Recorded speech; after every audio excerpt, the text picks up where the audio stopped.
Salam semuanya, selamat pagi. Halo warga Kerajaan Allah. Ya, ini adalah kegiatan saya setiap hari Senin sampai dengan Jumat. Saya mengantar anak sekolah. Kebetulan puji Tuhan sekarang hanya yang kecil aja saya antar sekolah. Yang gede kakaknya Marvel udah bisa bawa kendaraan sendiri. Nah, pagi hari ini dari Senin happy Monday, bukan cuma sekedar happy Sunday. Banyak orang justru hari Senin itu menjadi ahead Monday ya. Tapi kalau saya mau katakan I love Monday dan happy Monday ya. Semoga hari Senin ini menjadi hari yang berbahagia untuk semuanya yang ada di manapun Anda berada warga Kerajaan Allah. Hari ini saya mau membawakan tema respect and reconciliation ya, menghormati dan mengampuni. Kok lucu sih, nggak nyambung menghormati dan mengampuni. Nah, atau kita bisa katakan biasanya memaafkan dan mengampuni ya.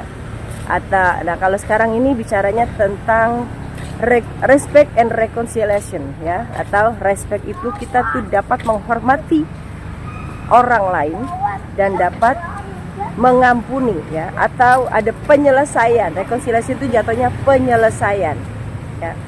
Tema di bulan lalu sampai dengan bulan ini memang kita tidak berhenti terus menyatakan tentang pengampunan Bapak Ibu Saudara. Dan lucunya pada saat kita sedang belajar tentang pengampunan, justru kita akan terus dihadapi oleh masalah-masalah yang menuntut kita untuk mengerti arti pengampunan Bapak Ibu Saudara ya. Karena saya mau katakan di sini, penyakit yang paling mematikan dan yang tidak bisa disembuhkan oleh dokter di dunia ini hanya satu, penyakit hati. Ya. Kalau kamu penyakit yang paling terparah sekalipun di dunia ini saat ini apa Bapak Ibu? Silakan Anda sebutkan penyakit yang paling parah menurut medis. Apa? HIV, AIDS yang paling parah atau ada lagi yang lebih parah? Tapi tahukah Bapak Ibu Saudara, dalam ilmu kedokteran tetap itu bisa didefinisikan batas kesembuhan. Tetapi pada saat setiap manusia mengalami penyakit hati, bahkan dokter pun dapat berkata tidak bisa mendefinisikan dalam arti kesembuhan seseorang yang mempunyai penyakit hati. Nah, penyakit hati itu hanya dapat disembuhkan oleh sang pemilik hati. Siapa? Kakak, aku sendiri dong. No, pemilik hati bukan kamu, tapi pemilik hati itu adalah Tuhan di dalam nama Kristus Yesus. Bapak Ibu Saudara, saya mempunyai sakit hati, mempunyai penyakit hati, bukan sakit hati ya, tetapi sudah menjadi penyakit hati yang menggerogoti hati saya ya. Sebelum saya jauh mengenal Kristus dahulu. Nah, setelah saya mengenal Kristus, lambat laun saya mulai diajar Tuhan untuk mengerti arti pengampunan. Dan saya mengampuni, belajar terus untuk mengampuni orang-orang yang mengecewakan saya. Kemarin pastor senior saya berkata, berapa banyak orang di dalam list kamu yang butuh kamu berikan pengampunan? Ya, orang-orang yang mengecewakan kamu dan orang-orang yang kamu kecewakan. Ya, kadang manusia itu hanya berpikir bagaimana saat kita dikecewakan. Tetapi kita lupa kalau kita juga selalu mengecewakan orang. Jadi hari ini saya mau katakan, ayo kita belajar untuk mengampuni, memaafkan dan berdamai ya, menyelesaikan dalam reconciliation itu dengan diri kita sendiri, dalam dan dengan diri kita sendiri. Karena kalau pada saat kita belum berdamai dengan diri kita sendiri, bagaimana kita dapat berdamai dengan orang-orang yang menyakiti hati kita dan mengecewakan kita? Lalu respeknya apa kakak? Nah, respek itu adalah sebuah penghormatan yang kita punya untuk seseorang. Kurangnya respek kita kepada orang tua kita, kurangnya respek kita kepada pasangan kita, kurangnya respek kita kepada pemimpin kita, itu menyebabkan kita tidak mempunyai empati dalam kehidupan kita. Nah, Bapak Ibu Saudara terkasih, hari ini jadi Bapak Ibu Saudara terkasih, pembelajaran tentang arti penghormatan atau menghormati, respect atau reconciliation, penyelesaian itu berkaitan dengan arti memaafkan dan mengampuni. Ya, pada saat hati kita sudah plong, ya, tidak ada masalah dengan dirimu sendiri, dalam hal pengampunan. Jadi pertama-tama yang paling harus kita lakukan dalam hal pengampunan, ya, untuk menuju ke dalam respect dan reconciliation adalah kamu berdamai dengan dirimu sendiri. Sudahkah kamu berdamai dengan dirimu sendiri, Bapak Ibu Saudara? Nah, pada saat kita sudah berdamai dengan diri sendiri, kita akan belajar untuk mengampuni orang-orang yang mengecewakan hati kita. Penyakit hati dimulai dari kekecewaan, Bapak Ibu Saudara. Sakit hati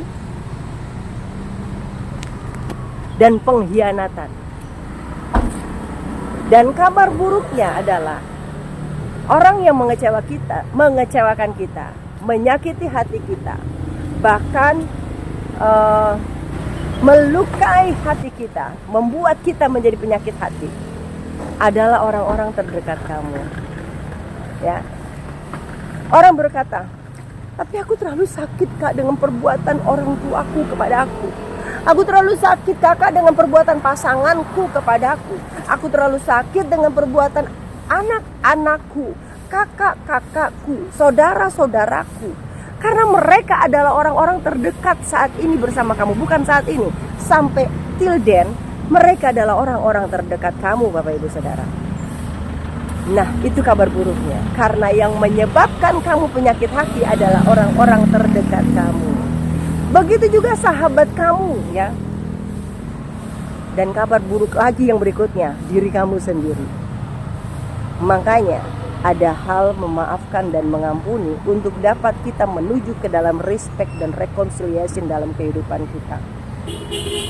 Contoh, pada saat kita sudah mulai memahami diri kita sendiri dan memaafkan diri kita sendiri, atau kita berdamai dengan diri kita sendiri, ya, pada saat kita mulai mau mengampuni. Bapak Ibu Saudara, tidaklah mudah belajar tentang pengampunan. Kalau memaafkan mudah, tetapi pengampunan itu yang sangat sulit. Dan pengampunan itu membutuhkan keberanian diri untuk memperkatakan dalam iman profetik kita. Saya mau sampaikan di sini, pengampunan hanya dapat dilakukan oleh Sang Pemilik hati. Siapa namanya? Yesus Kristus. Hanya melalui Dia ada pengampunan yang dapat kita lakukan, ya. Ada kecakapan diri kita pada saat kita melakukan pengampunan yang kita serahkan kepada Kristus Yesus. Karena saya mengalami, Bapak Ibu Saudara, saya mempunyai penyakit hati yang berkarat, yang menggerogoti, yang saya bilang tadi menggerogoti hati, yang dapat menyembuhkan hanya Kristus Yesus. Lalu apakah pada saat kita setelah mengampuni penyakit itu selesai dan masalah itu selesai? Tidak, Bapak Ibu Saudara. Karena iblis tidak pernah membiarkan kita untuk berdamai dengan diri kita. Pada saat kamu sudah dapat mengampuni, hidupmu belum selesai sampai di situ. Karena Tuhan mau kamu tetap jaga hatimu. Dengan cara apa? Tengking segala intimidasi iblis. Pada saat iblis mulai menggerogoti dan mulai mengocek-ngocek lagi otak kamu tentang peristiwa-peristiwa yang mengecewakan kamu, ya. Istilah kita dalam berobat kita itu berobat jalan, Bapak Ibu. Pada saat kita sudah melakukan operasi besar, yaitu apa? Pengampunan yang kita serahkan kepada Kristus Yesus, kita harus tetap berobat jalan sampai nafas kita Tuhan panggil. Apa itu berobat jalan? Berobat jalan pengampunan setiap hari yang kita lakukan, Bapak Ibu. Karena pada saat kapanpun iblis tetap berusaha untuk menggerogoti otak kamu dan mengintimidasi kamu dengan luka-luka lama. Iblis akan berusaha untuk membangkitkan lagi luka-luka lama kamu di dalam otak pikiran kamu. Dia serang itu.